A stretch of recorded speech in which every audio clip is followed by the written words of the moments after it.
Alhamdulillahi Rabbil Alamin, salatu wassalamu ala man la nabiyya ba'da. Çështja e radhës nga çështjet që kanë bëjnë me vdekjen dhe me jetën e varrit është dënimi apo shpërblimi në barzakh. Barzakh quhet jeta ndërmjet dynjas dhe ringjalljes. A do t'jetë pra ky shpërblim dhe ndështim do t'jetë vetëm mbi shpirtin, do t'a përjetoj vetëm shpirti, apo do t'a përjetoj vetëm trupi, apo do t'a përjetoj edhe shpirti edhe trupi. Kjo është çështja.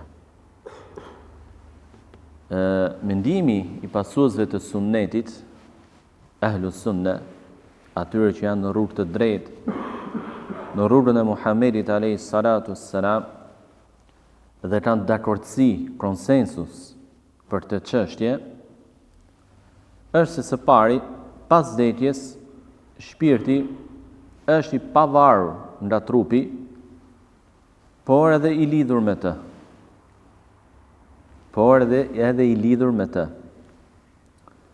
Dhe që lidhje që ka me trupin është ndryshe nga ajo që ka në dynja. Dhe dietarët japin një shembull. Thonë, njëjtë si gjendja e njeriu kur fle, shpirti i tij del nga trupi, lëviz, shkon në vende ndryshme, takon persona të ndryshëm dhe e ndjen këtë gjë. Dhe kur zgjohet e ndjen, sikur ka përjetuar me të vërtetë diçka të tillë. Pra ky shpirt që doli nga trupi gjatë gjumit, nuk është se u largua nga trupi në kuptimin e vdekjes. Jo. Por vazhdon të jetë lidhje. Njëjtë edhe në jetën e barzakhut pas vdekjes. Shpirti është i ndarë nga trupi, në ato momente që është i ndarë nga trupi, por edhe i lidhur me të. Prandaj mendimi i saktë për të çështje në bazë argumentave që vijnë, në një pjesë tyre kemi përmendur, por siç është edhe hadithi i pyetjeve të varrit, nga munkeri dhe nikiri dhe përgjigja që jep besimtari dhe pamundësia që jep pa besimtari, që shfaq pa besimtari, këtë pyetje i drejtohen të vdekurit, jo vetëm trupit të tij dhe as vetëm shpirtit të tij, por të vdekurit me trupin dhe shpirtin e tij. Kur i drejtohen të pyetje, është edhe trupi dhe shpirti i tij që u drejtohen të pyetje. Prandaj dietarët thonë që ai që do të përjetojë shpërblimin apo ndështimin është shpirti. Por ka raste që e përjeton bashkë me trupin. Ashtu si ka raste që e përjeton edhe vetëm shpirti. Shpërblimin apo ndështimin. Kushdo qoftë. Ndryshe nga grupe të humbura siç janë në Mu'tazilet, që e mohojnë jetën e varrit, shpërblimin dhe ndështimin e varr. E mohojnë ata. Pse e mohojnë? E mohojnë sepse ata nuk e pranojnë që shpirti të jetë i pavarur nga trupi. Prandaj thonë, në momentin që shpirti është vetë jeta, në momentin që ndodh vdekja, del shpirti, s'ka më jetë. Derisa Allahu t'i ringjall. Dhe ky është mendim krejtësisht i gabuar dhe në kundërshtim të hapur me argumentet, ajetet dhe hadithet. Mendim për të çështje shfaqin dhe filozofët, të cilët thonë si shpërblimi, ato filozofë që e pranojnë të jetë të varrit, si shpërblimi dhe ndështimi janë vetëm mbi shpirtin dhe nuk përjeton asgjë trupi. Edhe ky është mendim i gabuar. Prandaj thonë dietarët në bazë të argumentave dhe që është edhe besimi i ahlus sunnetit, është që si shpërblimi dhe ndështimi ndodh apo do ta përjetoj shpirti veçmas, por do të jetë raste që do ta përjetoj edhe bashkë me trupin. Pra do të shpërblehen të dy, apo do të ndështrohen të dy, apo do të jetë gjithashtu edhe momente, periudha që si shpërblimin apo ndështimin do ta përjetoj vetëm trupi. Dhe ty është mendimi që edhe e analizon Ibn Taymija, Allahu më shiroft, kur flet në lidhje me këtë çështje. Dhe këtë gjë do ta përjetoj çdo i vdekur. Pse themi çdo i vdekur dhe jo çdo i varrosur, duke qenë se është jetë varri? Sepse dihet ka prej trupave që nuk varrosen. Balsamosen për shembull dhe ruhen. Ose digjen, bën hi dhe hiri i tyre shpërndahet nga era apo hidhet në det. Apo hajnë gërsirat, apo shtrihet me lëndë të ndryshme, për acideve të forta e tjerë kimike. Edhe pse trupi mund të ndodhë diçka e tillë, Allahu ka fuqi për gjithçka që edhe këtij lloj trupi që pësoj të lloj eliminimi, të lloj shpërbërje, edhe ai do ta përjetoj, qoftë shpërblimin apo ndështimin. Edhe në trup? Edhe në trup, edhe pse është trupi i asgjësuar, Allahu ka fuqi për gjithçka. Allahu i lartësuar ka fuqi për gjithçka. Pra, qëllimi tu që e përmendni dietarët të fjalë të fundit që tham është se shpërblimi apo ndështimi që do përjetoj dhe trupi me shpirtin nuk është vetëm për atë që varroset, por edhe ai që nuk varroset, nuk i shpëton. Apo nuk privohet, qoftë është besimtar, nuk privohet në atë shpërblim pse ja dogjën trupin, pse ja eliminun trupin etj. Ja. Prap, apo pse nuk është i varrosur, edhe ai do ta përjetojë shpërblimin nëse është besimtar apo dënimin nëse e ka merituar për shkak të gjunaheve të tij. Edhe thon, Allahu subhanahu wa taala ka krijuar 3 etapa për jetën e njeriu. Etapa e parë është në dynja, dhe kjo ka rregullat e veta. Trupi ka lidhjen e vet me shpirtin. Etapa e dytë është në jetën e varrit, që është një urë ndërmjet jetës së dynjas dhe jetës pas ringjalljes. Edhe kjo ka veçoritë e veta, si trupi me shpirtin ka një lidhje të ndryshme nga ajo e dynjas. Dhe pastaj është etapa e tretë që është jeta e përhershme, e përjetshme, ose në xhenet, ose në zjarr, ku edhe këtu si shpirti dhe trupi të dy e përjetojnë shpërblimin apo ndështimin. Çështje tjetër që përmendim është, edhe që është interesante, kur njeriu vdes, a di se çfarë ndodh në dynja? I vdekuri, ose thënë më mirë, fillimisht, se është një çështje që përmban 2 nën çështje. A dëgjon i vdekuri? A dëgjon i vdekuri apo jo? Dietarët islam kanë dhënë mendime të ndryshme. Kanë nga ata që thonë nuk dëgjon asnjëherë, përveç momenteve, siç vjen në hadithin e Anas ibn Malik radhiyallahu ta'ala anhu, ku profeti alayhi salatu wassalam thot, kur njeriu varroset, dëgjon hapat e shortëve apo të afërmit të tij që largohen. Dhe nuk dëgjon më, thon. Dietarët e tjerë bëjnë shtjellim, ndërta dhe Ibn Taymija, Allahu më shiroj, bën shtjellim, dhe është shtjellim i bukur, që i bashkon argumentet e palës që thonë dhe të palës që e mohon një dëgjim të tillë. Thot, në hadithet e sakta është vërtetuar se i vdekuri dëgjon zhurmën e sandaleve të shoqëruesve në varrimin e tij. Siç ishte hadithi e Anas ibn Malik që përmendëm. Gjithashtu profeti sallallahu alaihi wasallam në luftën e Bedrit, që përfundoi me fitoren e muslimanëve, 3 ditë pas betejës, qëndroi pranë të vrarëve të Bedrit, mushrikëve të vrarë të Bedrit. Dhe thiri dhe ju drejtua atyre dhe i kishte prezent të shtrirë në tokë, të vrarë. O Abu Jahl ibn Hisham, o Umayya ibn Khalaf, o Utba ibn Rabia, o Shejbe ibn Rabia. A i gjetët atë të vërtet që ju patë premtuar Zoti juaj, sepse unë e gjeta të vërtetën, e harita, e pash të vërtetën që më patë premtuar Zoti im. Umri, radhiyallahu ta'ala anhu, që ishte prezent aty, tha, o i dërguari i Allahut, apo i flet të vdekurve që janë tharë trupat e tyre, pra kanë 3 ditë vdekur. Kanë filluar dekompozimin. Profeti sallallahu alaihi wasallam i tha, betohem me atë në dorën të cilit shpirti im, ju nuk dëgjoni më mirë se këta nga ajo që unë po them. Pra nuk keni dallim.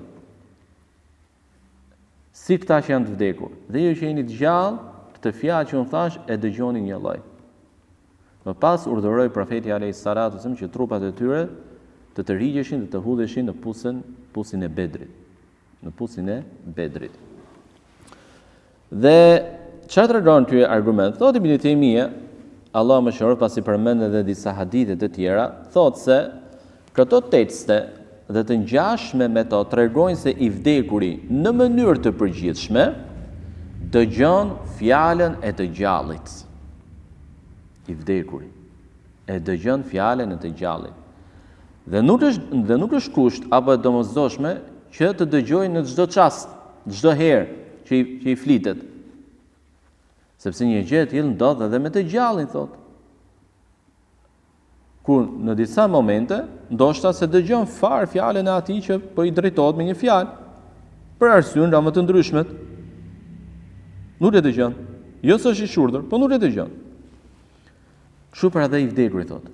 Themi që dëgjon, por jo se është kusht apo domosdoshmërisht se dëgjon në përhershmëri, në çdo moment, në çdo rast ku i drejtohesh me një fjalë. Dhe ata të cilët thonë, thot Ibn Taymije, se Allahu i lartësuar në Kur'an e ka mohuar diçka të tillë, pra që të vdekurit mund të dëgjojnë nga të gjallët, siç thot innaka la tusmi'ul mauta, ti, pra i dërguar, nuk mund t'i bësh të vdekurit të dëgjojnë. Ajeti pra duhet që pamje të parë të jepi idenë sikur të vdekurit nuk dëgjojnë.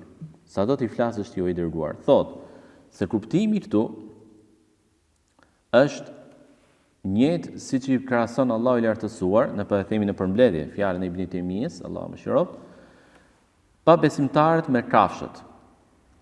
Kur ti i drejton një fjalë kafshëve, ata e dëgjojnë zërin, po nuk kuptojnë çfarë po i thua. Njëjtë edhe pa besimtarët, njëjtë edhe i vdekuri. Ti mund t'i bësh davë sa dush atit, edhe ai mund ta dëgjojë dhe e kupton, por nuk i përgjigjet dot ftesës tënde. Nuk mund të ndryshojë dot gjendjen e tij. Pra ky është kuptimi i mohimit të dëgjimit të vdekurve në këtë ajet, thot Ibn Taymija rahimullah, dhe jo se ata nuk e dëgjojnë fjalën, dhe jo se ata nuk e kuptojnë fjalën, por nuk kanë mundësinë që ta veprojnë atë që ti po i thua, ti përmbahen, të ndryshojnë, ti përgjigjen ftesës që ti po i bën. Dhe siç thot Allahu i lartësuar, وَلَوْ عَلِمَ اللَّهُ فِيهِمْ خَيْرًا لَأَسْمَعَهُمْ. Nëse Allahu do të shite tek ata hajër, do t'i bënte të dëgjojnë. Do t'i bënte të dëgjojnë. Pashtu tekstet fetare thonë, tregojnë se i vdekuri përveç se dëgjon, edhe flet. Kur i vjen Munkeri dhe Nekiri dhe i bëjnë pyetje të vdekurit, besimtari përgjigjet. Pa besimtari apo munafiku shprehin atë dëshpërimin dhe pamundësinë e tyre, pra reagojnë, flasin. Pra nga gjendja e të vdekurve është që, thot Ibn Taymija, përveç se dëgjojnë fjalën e të gjallit, por edhe flasin, pavarësisht se ne nuk i dëgjojmë fjalët e tyre. Çështje tjetër, atakohen të vdekurit në jetën e barzahut shpirtrat. Atakohen apo jo, sepse trupat janë secili në varrin e tij. Një mund të jetë në Shqipëri, një mund të jetë në Arabi, një mund të jetë në Turqi. Mund të jenë vëllezër në gjaku, besimtar të tre. Atakohen apo jo. Thonë dietarët se është vërtetuar se shpirtrat e besimtarëve takohen, bisedojnë dhe e vizitojnë njëri tjetrin në jetën e barzahut, jetën e pasvdekjes. Dhe nga hadithet që dëshmojnë për të, është hadithi e Abu Hurajres, radhiyallahu ta'ala anhu, se i dërguari i Allahut sallallahu alaihi wasallam ka thënë, kur i afrohet vdekja besimtarit dhe i vinë për ato me lajket, me fytyra të ndritshme, me fjalë të ëmbla, të ngrohta, të bukura, me ato qefinët e xhenetit, me parfume më të mira, dhe i drejtohen shpirtit që dali me butësi, të dali me përgëzim, në faljen, kënaqësinë, shpërblimin e Zotit të tij. Dhe thotë dhe shpirti del me aromën më të mirë, engjëjt e marrin dhe ja kalojnë njëri tjetrit derisa e çojnë në portat e qiellit. Ata thonë sa e mirë kjo aromë që vjen nga toka pra. Pastaj e çojnë, thot hadithi, te shpirtrat e besimtarve, të cilët gëzohen për të më shumë se sa gëzoheni ju për të dashurin tuaj që kthehet nga udhëtimi. E njohin atë shpirt. E njohin, gëzohen për të. Dhe e pyesin, ç'bëri filani? Ç'bëri filani tjetër? E pyesin për njerëz të ndryshëm, që i kanë njohur të dy palët, si ata që kanë vdekur më parë, të shpirtra, edhe shpirti sapo ka ardhur. Prandaj e pyesin. Me lajket i thonë, lërini të pushoj, sepse sapo doli nga brendat e dynjas. Lërini të pushoj, Edhe nëse ai thot, pra kur ata pyesin ç'bëri filani, ai thot, ai ka vdekur, nuk ka ardhur tek ju? Nuk e din ata që ai ka vdekur. A nuk ka ardhur tek ju? Ka vdekur, nuk ka ardhur tek ju? Jo, i thon ato. Atëherë pas është shkuar në Hawiye, vend në xhehenem. Pas është shkuar në xhehenem. Dhe thot Ibn Taymije, Allah më shëroft, sa i përket pyetjes, a bashkohet shpirti i të vdekurit me shpirtrat e familjarëve dhe të afërmëve të tij, pra takohen me njëri tjetrin. Vjen në hadithin transmetuar nga Abu Ayyub al-Ansariu radhiyallahu ta'ala anhu dhe fjalë të tjera për selefëve.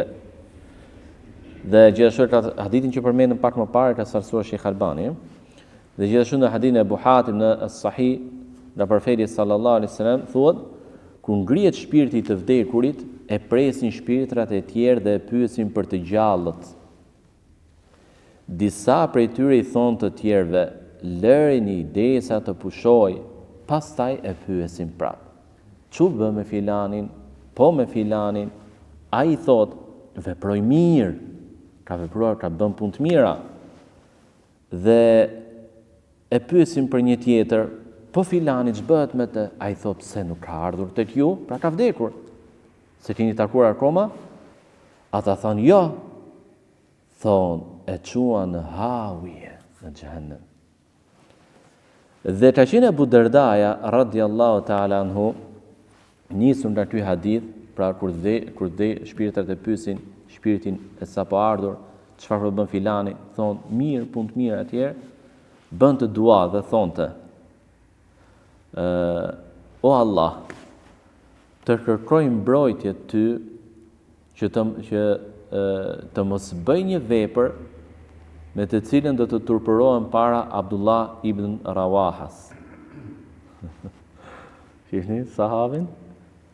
Pra, më mbra mu që mos bëj ndonjë gabim, ndonjë vepër të turpshme, të pahishme, që kur të pyesin shpirtrat, kur të pyesin shpirtrat, kisha autoritet kur të pyesin shpirtrat, mos më përmendet mu diçka të tillë, ta ngjoj shpirti i Abdullah ibn Rawahas dhe unë të turpërohem. Dhe thotë Ibn Taymija rahimullah, ky është bashkimi i tyre kur vjen shpirti i të riu të sapo ardhur dhe ata e pyesin e ai përgjigjet. Kjo është dhe çështja e fundit për sot inshallah. E lutim Allahun e lartësuar ta japi sukses në veprat mira, në mos na bëj për atyre, na ruaj nga turpërimi dhe sikleti në ditën e gjykimit, për shkak të gjunaheve tona, na i mbuloj ato, na i fali ato. Wa subhanakallahumma bihamdik, ashhadu an la ilaha illa anta astaghfiruka wa atubu ilayk.